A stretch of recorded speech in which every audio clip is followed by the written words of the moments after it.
Taxation, something we hear about in modern times to fund schools, roads, and hospitals. But long ago in the Philippines, taxes had a deeper meaning. It was about power, religion, and survival. Let's uncover how taxation shaped our past and continues to shape our national identity. Why would pay taxes? Some would say to support public services. But centuries ago, in the Philippines, taxes were not about development. They were about hierarchy. They were about control. Join us as we trace how taxation evolved from a tool of support into a tool of colonization. Before colonizers arrived, the Philippines was a network of barangays, each ruled by a dato who provided leadership and protection. In return, people gave buhis not because they were forced to, but out of loyalty. This tribute was paid in rice, gold, or labor.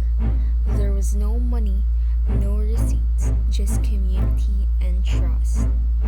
When Spain took over, taxes changed drastically. They were no longer voluntary, but compulsory. Filipinos had to pay tributo annually. Even religion demanded payment through the sanctorum. Military needs led to donativo di Zamboanga. Worst of all, men were forced into unpaid labor under polo y servicio. 40 days of mandatory work each year, refusal meant punishment or jail. On top of that, every citizen needed a cedula personal, a residence certificate that also served as proof of tax payment. Without it, they couldn't travel, own land, or prove their identity. Who enforced the system? Tax enforcement wasn't random. At the top sat the Governor General, executing policies from Spain. Friars ensured everyone paid church dues. But the real burden of collection fell to locals, the Cabeza de Barangay and Gobernadorcillo.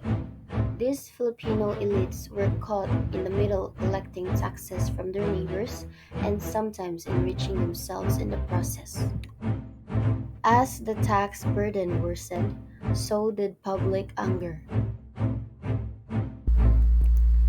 In Ilocos, Diego Silang led a revolt against corrupt officials.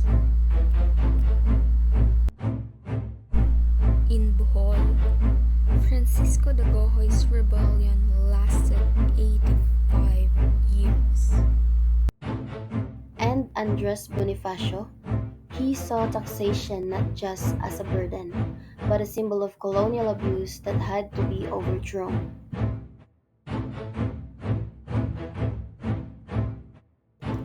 After Spain's rule ended, American economist Carl C. Plain analyzed the colonial tax system.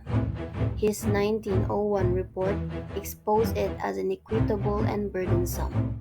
This criticism shaped future reforms, leading to a shift toward a fairer, income-based taxation under American governance. Taxation has never been just about money. It's about fairness. Colonial taxes fueled oppression but also awakened national identity. Today, we ask, are our taxes just? Do they build schools, support health, and serve the people? Or do they still feel like a burden?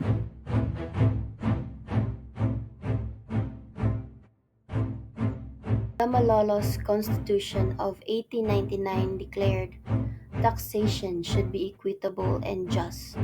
Our ancestors fought so that no Filipino would suffer without representation. Let us honor that legacy, be informed, ask questions, know where your taxes go, and stand for transparency and justice. This presentation was built using academic and historical sources. Always verify, always be curious, and keep learning.